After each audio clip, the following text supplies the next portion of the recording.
भारतवर्ष में हिंदी को उस इतना मजबूत किया है, इतना उसको आकार दिया है, इतना लोकप्रिय बनाया है अपने साहित्य से।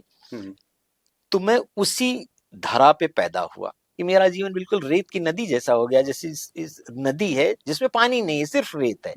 मेरा जीवन ऐसे संवेदनाओं से शून्य हो गया।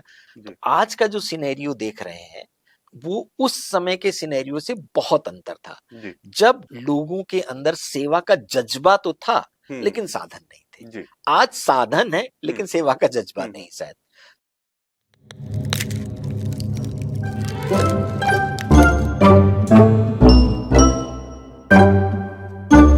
नमस्कार और बहुत बहुत स्वागत है किस्सों की किताब के एक और मजेदार एपिसोड में। आज के एपिसोड में हम बात करेंगे डॉक्टर अरुण सी द्विवेदी से, जिनकी किताबें अमावस का चांद और रेत की नदी दोनों को ही पाठकों ने काफी सराहा है। तो स्टूडियो में बहुत बहुत स्वागत है डॉक्टर साहब। जी धन्यवाद। तो डॉक्टर साहब, आपकी किताबों पे बात करें उससे पहले ये बताएं कि आप पेशे से एक चिकित्सक हैं, सर्जन हैं जी। तो उसके बाद ये साहित्य में रुचि कैसे आ गई? देखिए, साहित्य में रुचि होने का कारण वह पावन भूमि है जिसपे मेरा जन्म हुआ और जहां मेरा बचपन भी था। जी। शायद आप जानते हो, अवध क्षेत्र का ही एक उप क्षेत्र है बैसवारा। ये उन्नाव, लालगंज, उन्नाव, रायबरेली और लखनऊ के बीच का एक छोटा सा क्षेत्र है जो लोन और गंगा नदियों के कछार पे बसा हुआ है। इस बात की ज्यादा चर्चा नहीं की जाती है, लेकिन ये क्षेत्र ऐसा क्षेत्र है जिसने हिंदी की उन महान विभूतियों को जन्म दिया जिन्होंने आधुनिक हिंदी को इसका आकार दिया है। उदाहरण के लिए मैं नाम बताता हूँ, महावीर प्रसाद द्विवेदी, नंदुलारी वाजपेयी, जुगल किशोर शुक्ला जिन्होंने पहला हिंदी का अखबार कलकत्ता से निकाला था, महाप्राण निराला। इसके अलावा आप शिवमंगल सिंह सुमन, ऐसी ऐसी महान विभूतियां हैं जिन्होंने भारतवर्ष में हिंदी को उस इतना मजबूत किया है, इतना उसको आकार दिया है, इतना लोकप्रिय बनाया है अपने साहित्य से। तो मैं उसी धारा पे पैदा हुआ और मेरा बचपन इन लोगों की बातें सुनते हुए, इन लोगों की किताबें पढ़ते हुए, इन लोगों का साहित्य पढ़ते हुए बीता। इसके अलावा जब मैं स्कूल में था तो राष्ट्रीय स्तर के कुछ कवि और लेखक जैसे शिव बहादुर सिंह भदौरिया थे, मधुकर खरे थे, और एक हमारे गुरुजी हैं राजेंद्र शुक्ला जी हैं। इन लोगों से साहित्य की बारीकियां हम लोगों को पता चली बहुत बचपन में, जब मैं हाई स्कूल तक पढ़ा था। और उसी समय मैंने प्रेमचंद से लेकर के और उस समय के जितने भी लोकप्रिय साहित्यकार थे उनका साहित्य पढ़ लिया था अपने स्कूल के दिनों में ही। इसके अलावा एक बहुत ही महत्वपूर्ण प्रभाव मेरी माँ का मेरे ऊपर रहा, जो स्वयं विदुषी थी, कवियत्री थी, कविताएं लिखती थी, कहानियां लिखती थी। यद्यपि कभी उस समय ऐसा अवसर नहीं मिला कि वो उनको पब्लिश करा सकें, उनको प्रकाशित करा सकें, लेकिन उनकी कहानियां और कविताएं मेरे दिल पे बड़ा प्रभाव छोड़ती रही। तो मैं भी बचपन से छोटा मोटा कुछ लिखने के प्रयास करने लगा था। तो वहीं से मेरे अंदर साहित्य की रुचि पैदा हुई।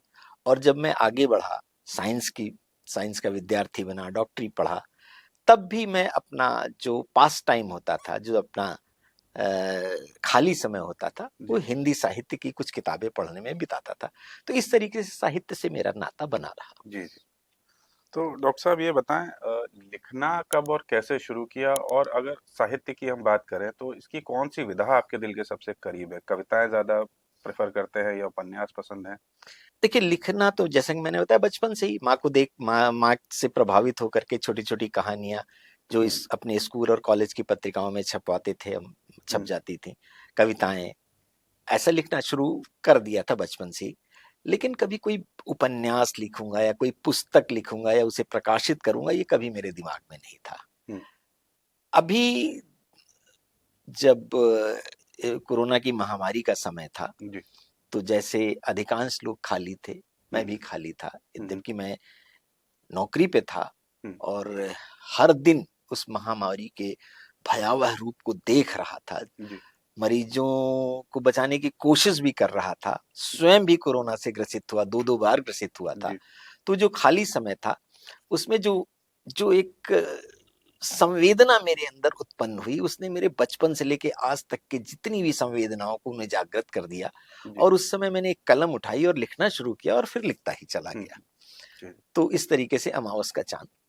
नहीं, बिल्कुल, हम बहुत शुक्रगुजार हैं कि आपके अंदर वो संवेदना जागी। तो सबसे पहली बात, बहुत-बहुत मुबारकबाद आपको कि धन्यवाद। आपकी दोनों ही किताबें, अमावस का चाँद और रेत की नदी, जी। दोनों ही मैंने पढ़ी और बहुत ही प्रभाव डाला मुझ पे। तो अब सर बात करते हैं साहित्य की अगर, तो जितना आपने बताया कि आपने पढ़ा है अलग-अलग साहित्यकारों को, बहुत छोटी उम्र में ही पढ़ लिया था आपने। तो कौन से साहित्यकार को आप मानेंगे कि आपके प्रेरणा स्रोत है, और क्या आपको लगता है कि आपके लेखन में उनकी कहीं न कहीं कुछ रिफ्लेक्शन है उसका? हाँ, जैसा मैंने बताया कि मैंने हाई स्कूल से इंटर तक का एक समय मैं हुँ, ऐसा मानता हूँ हुँ, कि मैंने उस समय जितने भी उस समय के मूर्धन्य साहित्यकार थे, हुँ, भगवती चरण वर्मा, यशपाल, अग्गे, हुँ, धर्मवीर भारती, कन्हैयालाल नंदन, जी, जैनेन्द्र, निराला, महादेवी वर्मा, इन सबको पढ़ लिया था। जी, जी, जो गद्य था वो मेरे थोड़ा दिल के ज्यादा निकट रहता था, खासतौर से कथा साहित्य मुझे जी, मुझे ज्यादा अच्छा लगता था। हुँ, कविताएं भी पढ़ता था, लिखता हुँ, भी था, लेकिन हुँ, जो कथा साहित्य मेरे मुझे ज्यादा अच्छा लगता था। हुँ, तो उस कथा साहित्य में मैंने सारे कथाकारों को, उपन्यासकारों को पढ़ा, जी, जिनमें भगवती चरण वर्मा, यशपाल और अग्गे, हुँ, ये हमें, अमृतलाल नागर, हुँ, ये हमें बहुत अच्छे लगे। जी, लेकिन अग्गे के जो एक लेखन में जो गहराई थी, हुँ, हुँ, जिसमें विचारों का, विमर्शों का एक द्वंद था, हुँ, वो मुझे बहुत अच्छा लगता था। जी, जी, तो मुझे ऐसा लगा जैसे कि मैं अग्गे का एक भक्त सा ही बनता चला गया। हुँ, और संयोग से मैं आपको बताऊं कि मैं हुँ, जब दिल्ली में गंगाराम हॉस्पिटल में काम कर रहा था, जी, तो अग्गे जी वहां भर्ती हुए थे और एक अच्छा, प्राइवेट रूम में वो थे। जी, और मुझे ऐसा लगा कि मैं उनके लिए क्या न क्या कर दूं। जी, जी, हुँ, हुँ, मुझे एक अंदर से एक तड़प सी महसूस होती थी, अग्गे जी के लिए मैं उनकी कितनी सेवा करूं। मैं जूनियर डॉक्टर था जी, और मैं लगता था मैं उनके लिए उनकी कितनी सेवा कर दूं। जी, यद्यपि हिम्मत नहीं होती थी, क्योंकि वो बहुत ही गंभीर व्यक्ति थे, बहुत कम बोलते थे। हुँ, तो हिम्मत नहीं होती थी कि उनसे मैं ये भी कह सकूं कि मैं आपका फैन हूं। जी, जी, लेकिन मैं खाली उनको देखने के लिए, उनको खाली एक झलक पाने के लिए भी हुँ, मैं उनके कमरे में जाया करता था। तो एक तरीके से मुझे अग्गे जी बहुत पसंद था। जी। तो कभी आपके किसी पाठक ने आपसे कहा कि आपके लेखन में उनकी इन्फ्लुएंस नज़र आती है? हाँ, एक दो लोगों ने पूछा कि जी, अमावस के चांद में ही, चूंकि मैं कोई बहुत बड़ा लेखक तो हूं नहीं कि हुँ, हुँ, मेरी बहुत सारी किताबें हो, तो अमावस का चांद ही पढ़ने के बाद मेरे जो गुरु जी हैं, जो मैंने राजेंद्र शुक्ल जी का जिक्र किया, जो जी, उन्होंने बचपन में मुझे पढ़ाया, हुँ, और वो खुद भी साहित्यकार हैं, जी, लेखक हैं, पत्रकार रहे हैं, हुँ, और वो मेरे लेखन के बड़े प्रशंसक भी हैं। जी, उन्होंने मुझसे पूछा कि यार तुम्हारी उसमें जो है कुछ घटनाएं बिल्कुल अज्ञेय की जैसी लगती हैं, जैसे। जी, तो हुँ, उस समय तक मुझे भी ये भान नहीं था कि हुँ, मैंने कुछ ऐसा लिखा जो अज्ञेय की कहीं झलक आती है उसमें। जी, लेकिन जब उनके कहने के बाद मुझे लगा कि शायद मेरे अवचेतन मस्तिष्क में उनका ऐसा जी, प्रभाव रहा हो कि जी, मैं जी, शायद बिल्कुल, बिल्कुल। वैसा लिख गया हूं। जी। तो उपन्यास की बात करते हैं। डॉक्टर साहब, आपके 2 उपन्यास हैं, अमावस का चाँद और रेत की नदी। जी। नाम बड़े रोचक हैं, तो ये नाम क्या कहानी थी? ये नाम क्यों रखे, कैसे रखे? देखिए, अमावस का चांद तो जब मैंने लिखा तो मैं अपनी पत्नी को सुनाता रहता था। हुँ, बीच बीच में जो कहानी जितनी लिख लेता था वो उनको सुनाता था, जी, छोटे छोटे उस संदर्भों में। और कहानी जब अपने अंत के समय पहुंच गई, तब तक मुझे नाम नहीं सूझ रहा था कोई। जी, तो मेरी पत्नी ने ये सुझाव दिया जी, कि इसे तुम अमावस का चांद कहो। हुँ, हुँ, तो मेरे भी दिमाग में क्लिक किया और मैं बिल्कुल मतलब अभिभूत हो गया उनकी इस सलाह से। हुँ, तो मैं उनका शुक्रगुजार हूँ इसकी, उन्होंने मुझे इस तरीके से मदद की। हुँ, मेरी कहानी को गढ़ने में भी उनकी मदद रही, और उसका ये जो जी, शीर्षक है, ये हुँ, तो उन्हीं का दिया हुआ जी, जी, है। रेत की नदी, अगर आप पढ़ें हुँ, तो रेत की नदी में कुछ संदर्भ ऐसा आता है हुँ, कि किसी का व्यक्तित्व जब बिल्कुल सूख जाता है, हुँ, हुँ, संवेदनाओं से रिक्त हो जाता है, जी, जी, तो जो इसकी नायिका है वो कहती है हुँ, कि मेरा जीवन बिल्कुल रेत की नदी जैसा हो गया, जैसे इस नदी है जिसमें पानी नहीं है, सिर्फ रेत है। जी, जी, मेरा जीवन ऐसे संवेदनाओं से शून्य हो गया।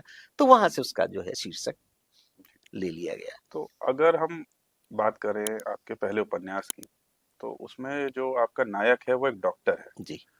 तो क्या ये ऑटोबायोग्राफिकल है नेचर में किताब, ये कहना सही रहेगा? नहीं, ये तो कहना बिल्कुल ही गलत है। हम्म। मैं अपनी आत्मकथा लिख रहा हूँ, मेरा तीसरा जो मैंने अभी जो लिखा है जी। उसका पहला ड्राफ्ट बन गया है, दूसरा ड्राफ्ट उसको मैं संशोधित कर रहा हूँ दूसरे हम्म। ड्राफ्ट में।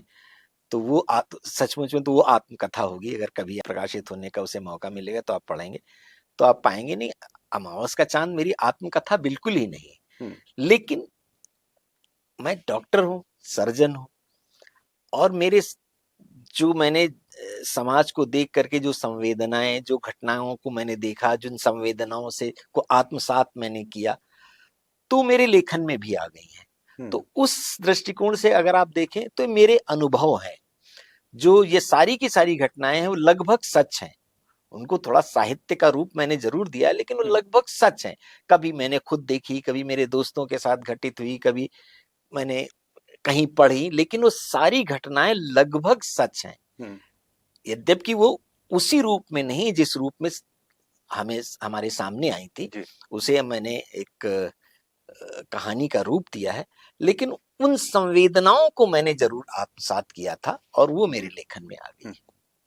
तो अगर मैं बात करूं आपके उपन्यास की अमावस के चांद की, तो उसमें आपने ये 1995 से सन 2000 के कालखंड की बात की है, जिस समय जो अपने हमारे देश के दूर दराज इलाके हैं उनके लिए खास तौर पे काफी कठिन समय था। अगर हम स्वास्थ्य व्यवस्था के हवाले से बात करें तो कितना मुश्किल था ये दौर आपके नजरिए से, एक डॉक्टर के नजरिए से अगर आप बताएं तो? देखिए, अगर आप आर्थिक दृष्टिकोण से देखें तो 1990 के समय, वो जो समय था भारत के लिए आर्थिक रूप से बड़ा कष्टकारी समय था। हमारी अर्थव्यवस्था बिल्कुल छिन्न भिन्न हो गई थी। फ्रेजाइल इकोनॉमी में हमें गिना जाने लगा था। हमें अपना सोना गिरवी रखना पड़ा था।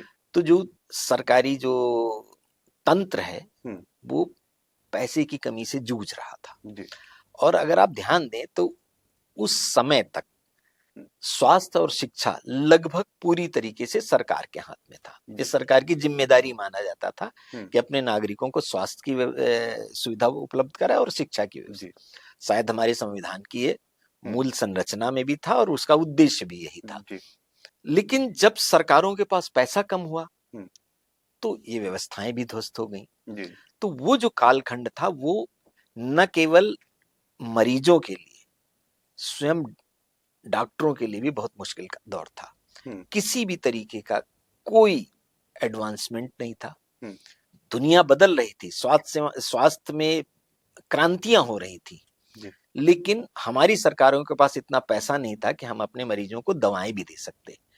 दूर दराज के इलाकों में, जैसे इस उपन्यास में विनय एक आदर्शवादी युवक है, एक शहर की अच्छी खासी जिंदगी को, सुविधा संपन्न जिंदगी को छोड़ करके वो सिर्फ अपने आदर्शवाद में एक छोटे से शहर में, कस्बे में या गांव में अपनी सेवाएं देने के लिए चला जाता है। लेकिन जब वहां जाता है, वहां की परिस्थितियों को देखता है, तो उसे उसका दिल टूट जाता है।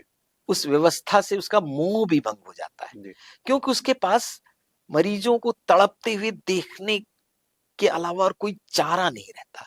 वो उनकी मदद नहीं कर पाता है।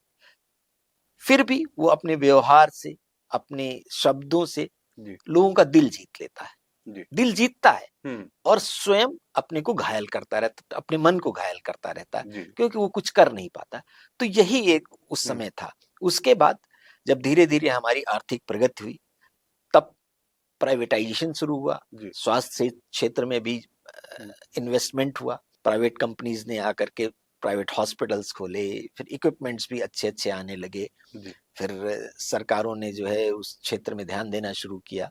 सरकारी हॉस्पिटल्स का भी अपग्रेडेशन हुआ, अच्छे हुए। तो आज का जो सिनेरियो देख रहे हैं वो उस समय के सिनेरियो से बहुत अंतर था, जब लोगों के अंदर सेवा का जज्बा तो था लेकिन साधन नहीं थे। आज साधन है लेकिन सेवा का जज्बा नहीं शायद।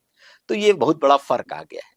तो डॉक्टर साहब, अगर इस बारे में बात की जाए कि जैसे कि आपने बताया कि जो आपका नायक है वो मैंने देखता था लोगों की तकलीफ तो खुद आहत होता था उस चीज से, तो कहीं ना कहीं क्या आपको लगता है एक डॉक्टर के लिए ऑक्यूपेशनल हैजर्ड है ये चीज की? आप रोजमर्रा की जिंदगी में आप देखते हैं लोगों को बीमार देखते हैं, तकलीफ में देखते हैं, पर एक लिमिटेड हेल्प ही कर सकते हैं।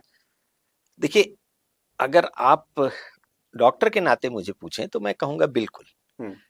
उस समय एक डॉक्टर जो सेवा करना चाहता था, लोगों की मदद करना चाहता था, खुद तकलीफ सह करके भी लोगों की सेवा करना चाहता था, अपने को बहुत असहाय पाता था। जी जी आज के समय में भी डॉक्टर असहाय है। जी। आप कहेंगे कैसे? आज तो सब चीजें हैं, जी आज तो सुविधाएं हैं, बिल्कुल। हॉस्पिटल्स हैं, इक्विपमेंट्स हैं, मॉडर्न टेक्नोलॉजी है, जी लेकिन वो सब चीजें इतनी ज्यादा कॉस्टली हो गई हैं, इतनी ज्यादा महंगी हो गई हैं जी जी कि डॉक्टर चाह करके भी किसी गरीब की सेवा नहीं कर पाता। राइट। तो अब इसमें सरकारों को आगे आना पड़ता है। जी तो अभी वैसे हमारी सरकार ने आयुष्मान योजना वगैरह की, या जो बीमा कंपनियां हैं वो सब आई हैं, जी और इस क्षेत्र में लोगों की मदद भी हो रही है। हम्म, लेकिन डॉक्टर अपनी तरफ से चाहे तो असहाय ही महसूस करता है, क्योंकि सब चीजें इतनी महंगी हैं कि जी किसी भी गरीब के लिए उसके पास ज्यादा कुछ देने के लिए बिल्कुल नहीं होता। बिल्कुल बिल्कुल। तो अब अपना थोड़ा कुछ लेखन के बारे में बताएं कि क्या प्रोसेस रहता है। अब आप जैसे कि बता रहे हैं आपकी तीसरी किताब है जिसका अभी आप संपादन कर रहे हैं इस समय खुद, तो क्या प्रोसेस है? वैसे एक डॉक्टर के नजरिए से आपने लिखना शुरू किया, साहित्य में आपकी रुचि रही और आपने लिखन, तो पहली चीज ये ट्रांजिशन कैसा रहा? मतलब अब तो थोड़ा एज अ राइटर आप इवॉल्व हो गए होंगे काफी। देखिए, मैं आपको बड़ा स्पष्ट रूप से बताऊं, मेरा ऐसा मानना है, मतलब मेरा अनुभव ऐसा कहता है कि कुछ भी दो तरीके से लिखा जा सकता है। लिखने की दो प्रक्रियाएं हो सकती हैं। एक होता है कि आप अपने मन में कोई विमर्श गढ़ लीजिए। जी जैसे कुछ लोग होते हैं, हम स्त्री विमर्श की बात करेंगे, कोई हम्म दलित विमर्श की बात करेंगे, मजदूरों की बात हम्म करेंगे, किसानों की बात करेंगे, जी हम राजनीतिज्ञों की बात करेंगे। जी तो एक विमर्श मन में गढ़ लेता है एक लेखक, हम्म और उसका परिणाम भी निश्चित कर लेता है। हमें जी स्त्री को सशक्त दिखाना है, हमें स्त्री को अबला दिखाना है, हमें हम्म मजदूरों का शोषण, हम्म हमें मजदूरों को इस संघर्ष में जीतता हुआ दिखाना है, हम्म किसानों को एक सर्टेन लाइट में दिखाने का। सर्टेन लाइट में दिखाना। वो अपने मन में ये विमर्श गढ़ लेता है, जी उसका परिणाम भी हम्म निश्चित कर लेता है, जी फिर उसके बाद वो घटनाओं को उस हिसाब से फिट करता जी चलता है। जी तो ये चीजें दिमाग से लिखी जाती हैं। जी जी लेकिन जैसा मैंने बताया कि भाई डॉक्टर, हम लोग जब रहते हैं, हम्म खासतौर से एक सरकारी डॉक्टर, हम्म और वो भी भिन्न भिन्न क्षेत्रों में रहता है, कभी शहर में, कभी देहात में, कभी गांव में, कभी कस्बे में, जी तो उसके सामने से समाज एक बहुत बड़े कैनवास की तरह, चित्र की तरह उसके सामने आता है, जैसे चलचित्र की तरह जी उसके सामने आता है। जी हमारे पास अमीर भी आता, गरीब भी आता, आदमी भी आती है, औरत भी आता है, बच्चा भी आता है, बूढ़ा भी आता है, कमजोर भी आता है, ताकतवर भी आता है, आस्तिक भी आता है, नास्तिक, सभी आते हैं। जी और अगर हम उनसे थोड़ा सा प्यार से बोलते हैं, थोड़ी उनकी समस्याओं को सुनने का प्रयास करते हैं, उनके साथ हमदर्दी जताते हैं, तो अपनी व्यक्तिगत समस्याएं तक हमारे सामने दिल खोल के रख देते हैं वो। तो मुझे ये सौभाग्य मिला। बिल्कुल। अब मैं नहीं जानता हूँ मेरा कोई स्वभाव ऐसा था या क्या था, लेकिन मुझे ऐसा सौभाग्य मिला। जी जी और अगर हम संवेदनशील इंसान है डॉक्टर होने के नाते, तो सब चीजें हमें आत्मसात होती रहती, वो एब्जॉर्ब होती रहती हमारे मन में। तो मेरे लिखने की प्रक्रिया ये रही कि मैंने जब कलम उठाई, पहली बारी कलम उठाई थी, और जब मैंने लिखना शुरू किया तो मेरी कलम आगे आगे चलती गई और मैं उसके पीछे पीछे फॉलो करता रहा। मुझे कभी सोचना नहीं पड़ा कि मुझे क्या लिखना है। वो घटनाएं मुझे याद आ गई, वो संवेदनाएं मुझे याद आ गई, वो पात्र याद आ गए जिनके साथ ऐसा हुआ। उनमें कुछ अच्छे थे, कुछ बुरे थे, कुछ भले लोग थे, कुछ जैसे भी थे, वो स्त्रियां भी थी, वो पुरुष भी थे। तो वो सब कहानी जैसे मुझे लिखना ही नहीं पड़ा, सब कुछ अपने आप स्वतः होता चला गया, फ्लो करता चला तो एक तरीके से वो दिल से लिखा गया हुआ। तो मेरी लिखने की प्रक्रिया यही है। मैंने दूसरा उपन्यास भी लिखा तो ऐसे ही, एक पात्र है जिसके अपने जीवन के संघर्ष हैं, उन संघर्षों से वो कैसे उसमें डूबती है, उतराती है, कैसे वो अपने जीवन को एक शेप देती है, एक कहानी है। और वो बिल्कुल दिल से लिखी हुई बात लगती है। आपको लगेगा नहीं कि हाँ इसमें कहीं कोई इस हमारे अमावस का चांद में अगर आप देखें तो दलित भी है, धर्मांतरण भी है, आप स्त्री विमर्श भी है, स्त्री की ताकत भी है, लेकिन स्त्री के साथ ऐसा नहीं है कि मैंने किसी चीज को सिद्ध करने की कोशिश की हो। स्त्री की स्वतंत्रता है, छोटे छोटे कस्बों में भी स्त्री की स्वतंत्रता है, लेकिन उस स्वतंत्रता के कुछ दुष्परिणाम भी होते हैं। तो उन दुष्परिणामों से उसी स्त्री को सामना करना पड़ता है। तो ये सब चीजें स्वतः स्फूर्त रूप से मेरी कहानी में आई है, मेरी पुस्तक में आई है। तो आप इसमें कहीं ऐसा नहीं आप पाएंगे कहीं मैंने सप्रयास कुछ लिखा हो। तो मेरे लिखने की ऐसी प्रक्रिया। तो आज का आखिरी सवाल डॉक्टर साहब, ये बहुत ज़रूरी है, इसके बगैर मैं इंटरव्यू एंड नहीं कर सकता। तो ये बताएं कि आपकी जो आखिरी ऑटोबायोग्राफी आ रही है, जो फिलहाल जो इस समय जो है जिस पे आप काम कर रहे हैं, ये हम कब तक पढ़ पाएंगे? अब ये कभी भी आ सकती है, अभी थोड़ा सा समय उसमें लगेगा जी। उससे पहले जो रेत की नदी लिखने में ऑटोबायोग्राफी लिखना तो मैंने करीब काफी पहले, बल्कि कहना चाहिए सबसे पहले मैंने यही लिखना शुरू किया था, क्योंकि मैं लेखक नहीं था तो मेरी कोई कहानी या उपन्यास लिखूं। मैंने अपने जीवन के अनुभवों को लिखना शुरू किया था और इसका मुख्य उद्देश्य था कि मैं अपने जीवन में जो मेरी कमियां रही हूं, जो मेरे फेलियर्स रहे हों, उनको मैं एनालाइज करूं। इस उद्देश्य से मैंने वो आत्मकथा लिखनी शुरू की थी, बहुत पहले लिखनी शुरू की थी, लेकिन उस बीच में अमावस का चांद आ गया, फिर रेत की नदी आ गई, तो इनको लिखने में व्यस्त हो गया। तो धीरे धीरे वो चल रहा है, देखते हैं कब तक जी आती जी है। जी, बिल्कुल बिल्कुल हम चाहेंगे जल्द से जल्द आप अपनी ये पुस्तक पूरी करें डॉक्टर साहब, और हमें जल्द से जल्द पढ़ने को मिले। और बहुत बहुत धन्यवाद स्टूडियो में आने के लिए। आपका बहुत बहुत धन्यवाद मुझे यहाँ बुला करके मेरे विचार जानने के लिए। मैं भी चाहता हूँ कि मेरे विचार लोगों तक पहुंचे, बिल्कुल मुझे बिल्कुल। प्लेटफॉर्म आपने दिया, आपको बहुत बहुत धन्यवाद। जी जी, तो ये थी हमारी बातचीत डॉक्टर अरुण सी द्विवेदी से। आपकी दोनों ही किताबें ऑनलाइन परचेज के लिए उपलब्ध हैं, तो अगर आप पढ़ना चाहते हैं उन्हें तो जाके पढ़ें और हमें कमेंट सेक्शन में बताएं कि आपकी उनके बारे में क्या राय है। जल्दी मिलते हैं एक और मजेदार एपिसोड में, एक और किताब या एक और लेखक के साथ। तब तक के लिए नमस्कार।